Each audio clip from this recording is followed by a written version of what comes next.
Geek Therapy Radio.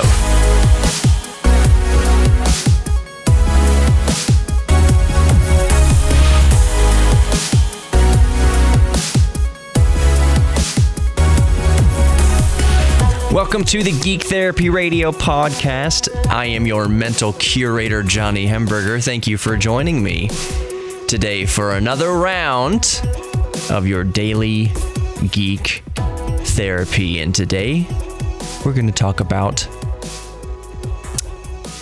well, not cars specifically, but we're going to talk about an engine that is going into a car. We are talking about cars a little bit. We're going to talk about engines and power and displacement and speed records and all sorts of that good stuff, because our local Houston homegrown Hennessey Performance has outdone themselves with their newly developed engine. Let's take a listen to that engine real quick, shall we?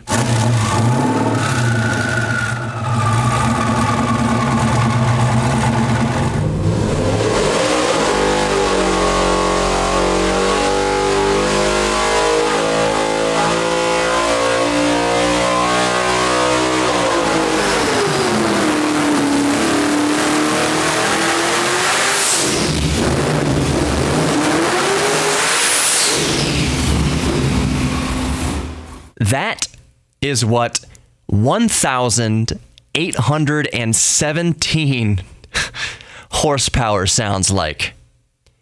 1,817 horsepower from a 6.6 liter twin turbo V8. Even by Hennessey's own standards, by their own measurements, they were seeking 1,600 horsepower out of this engine. So they were shocked when they actually put it on the dyno, and at about 8,000 RPM, it was putting out over 1,800. They overshot their goal by 217 horsepower. They overshot their goal by a Volkswagen GTI, basically. 1,817 horsepower. The name of the engine is the Fury, and it is going to go in their Venom F5. That is the car they hope will destroy the fastest production car record that is currently held by Bugatti, but according to Hennessey, also the 0 to 400 to 0, that's kilometers per hour, that's currently held by Koenigsegg. So there is a great chance that this car could beat the 310.7 mile per hour record currently hit by the Chiron, the Bugatti Chiron. There's a contender in the corner, the Koenigsegg Jesko, which may beat that number first, but to me, that doesn't really matter. Why would Hennessey care who beats the 310.7 mile per hour number first if they are the last to set it? So that's fine. Koenigsegg Jesko, if you beat that land speed record in a production vehicle, that's fine, because Hennessey, which is I'm underselling it to call it a garage out of Houston. But as long as the Venom F5 shows up with its current 1,817 horsepower engine, 1,817 horsepower engine, and mind you, this isn't a hybrid system. This isn't using any electric motors or anything like that. This is pure hydrocarbons. This is gasoline. Now, I'm sure it was not run on 89 octane regular gas.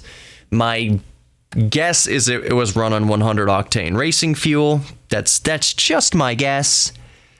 Probably a little bit better than premium unleaded. But I want to, for a moment here, just go over the specs of this engine.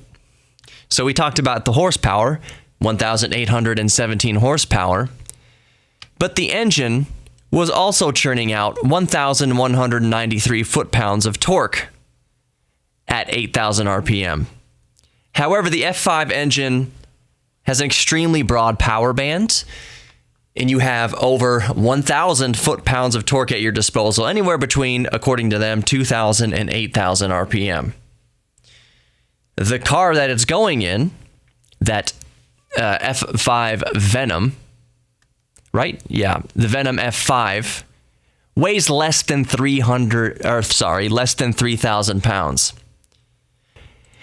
And some quick math right here determines that its power to weight ratio is about 0.6 horsepower per pound. That is 1,211 horsepower per ton.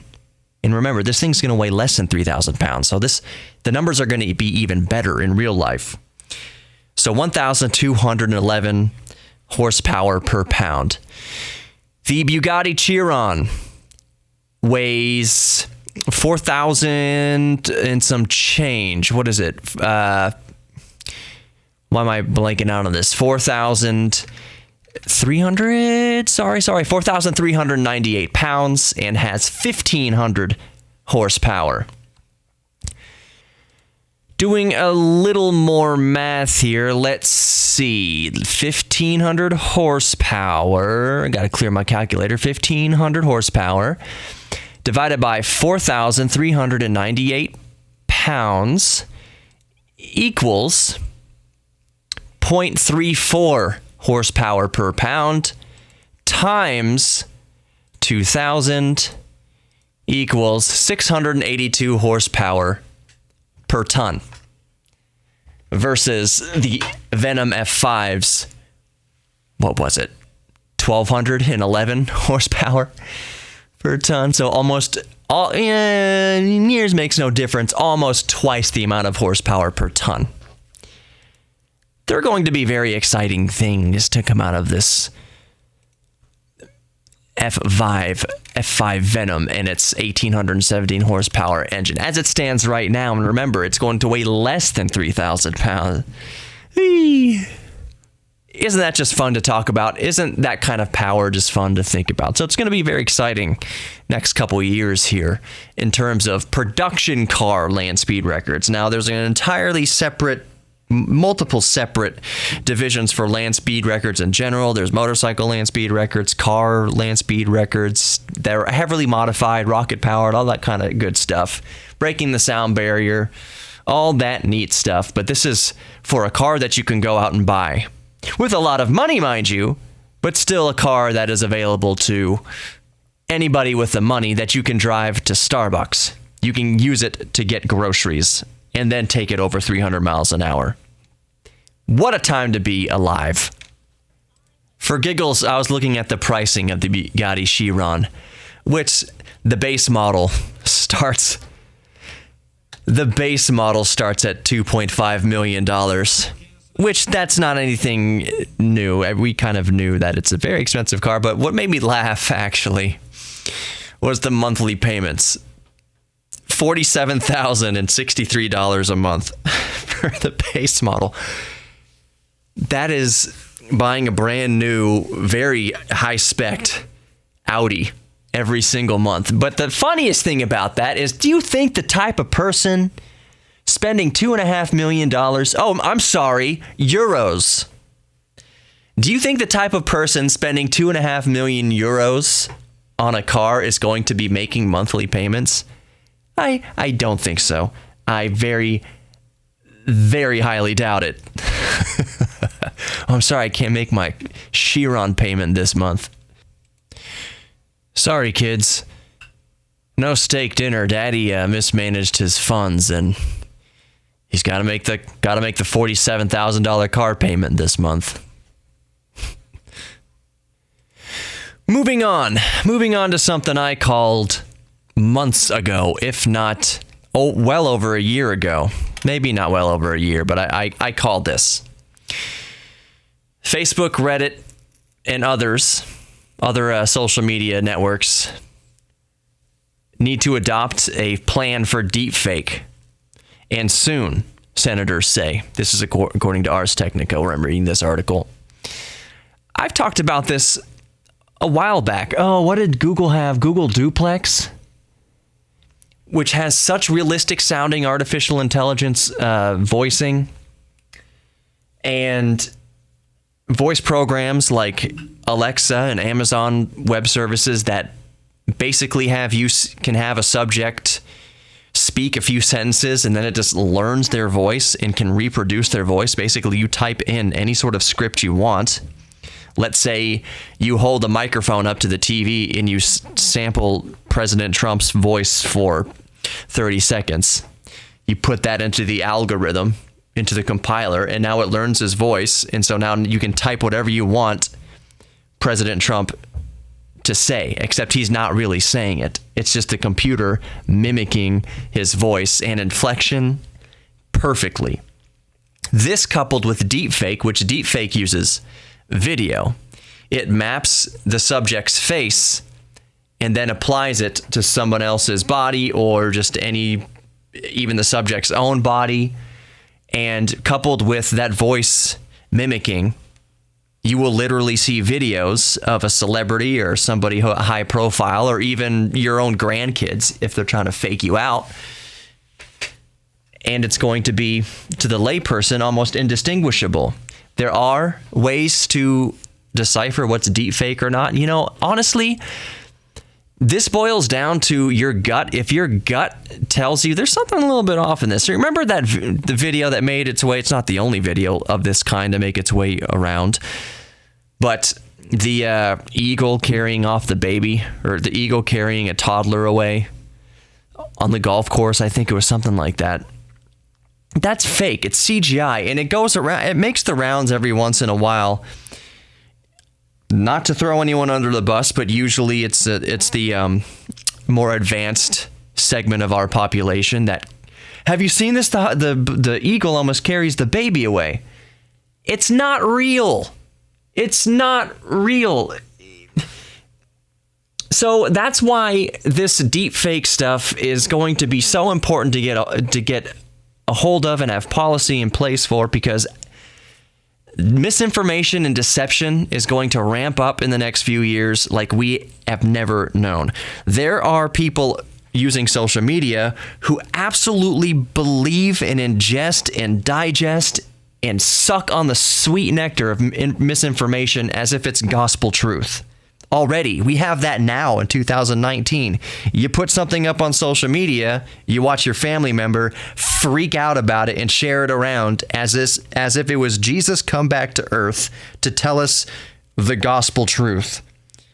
It's not. It's misinformation. It's designed to hype you up and get you pissed off and play to your emotion, and then you spread it all around as if it's truth. Now couple that with such deceptive technology, such perfectly deceptive technology, it's a whole new generation of suckers who are already predisposed to being suckers. That knows no demographic. I'm not singling any one demographic out in that. I'm just saying that there are people that it seems like, just anecdotal evidence, that seem to be way more susceptible to this stuff. So I'm just telling you, no matter what age you are, no matter what demographic you are, if your gut says that doesn't seem about right, or if it pisses you off way too much, appeals to your emotion way too much, that's something, there's probably another side to this. There's a lot of us who have been guilty or who have been victim of our own naivete and fallen victim of misinformation and spread misinformation, and deepfake is only going to make it worse. So yes, I do think there needs to be some sort of plan, some sort of laws, some sort of plan in place. And I did say laws and I'll say regulations, but you know what?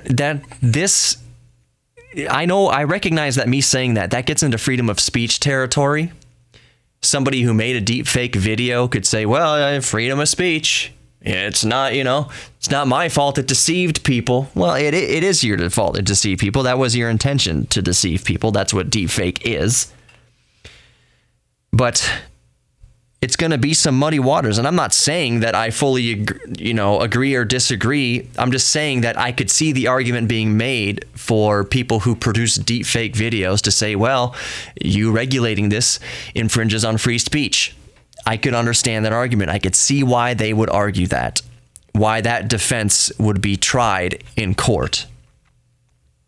You released a deepfake video. You remember War of the Worlds, that book and that radio broadcast that had farmers out in the field shooting their water towers thinking they were flying saucers? That was like a deepfake. Except that that just was for people tuning in halfway through the broadcast that didn't know that it was a pure work of fiction. It was set up as such at the beginning of the broadcast.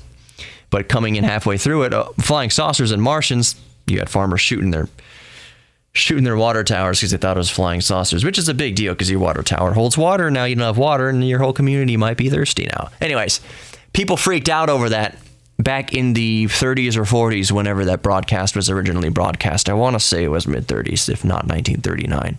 But that's what we're dealing with in modern age, too. We've always been dealing with misinformation. Deepfake and artificial intelligence is going to bring it on in our society like we have never seen before. Never, ever seen before. And if you have family members who keep sharing viral videos of a hawk carrying away a baby, imagine how bad it's going to be. Imagine how bad it's going to be to have that uncle or that aunt on Facebook. Did you see what Trump said? Did you see what Clinton said? They didn't say it, though. It's a fake. And I know it's hard to tell, but you ignored your gut. You ignored your gut that says this doesn't sound quite right, or this doesn't look quite right. With CGI videos, the thing that gives it away in my gut is just how unnatural the physics look. How you've never seen any other animal or person or any act of nature ever respond to the physical forces of the universe in that fashion. If you look at that video of the bird carrying away the baby or whatever, it doesn't look right. There's a lot of shakiness, kind of artificial. There's jerkiness to the movements of the animal and the person or the animals in the video. It doesn't add up. It doesn't add up. So that should be, I'm not saying that videos like that are intrinsically fake, but it's still, you should pay attention to that gut reaction. Something about that doesn't look right. But 100 people commented, wow, that's incredible. So I'm going to go with the group crowd think here. I'm going to go with them and say, oh, wow, this is incredible. Look at this. It must be true. 100 people are saying it's true. It must be true. No, you're being trolled. Go with your gut. Always go with your gut, at least to look into things for yourself. And that's going to be more important now than ever with the rise of deepfake. Microsoft released a whole bunch of products in their Surface line today. It is a lot to pour through. I'm not going to do that in this podcast. I'll do it either tomorrow or in the broadcast later this week. It's a lot of stuff, and I do have my thoughts on it. But it's too much to include in this podcast for tonight. Well, anyways, thank you for listening to Geek Therapy Radio podcast. As a reminder, you can always reach out to me, GeekTherapy at iHeartMedia.com, GeekTherapy at iHeartMedia.com. There's also Geek Therapy Radio on Facebook and Instagram and YouTube. Just Google search Geek Therapy Radio. All that stuff will come up. And I do read every single email. Even if I don't ever, respond to every single one, I respond to most for sure. So if you email me, there's a good chance you'll get a response from me.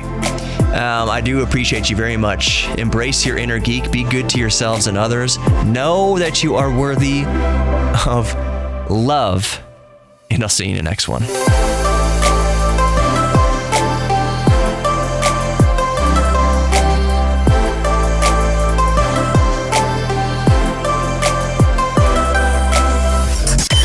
Geek Therapy Radio, Saturday night at 10 on KPRC 950.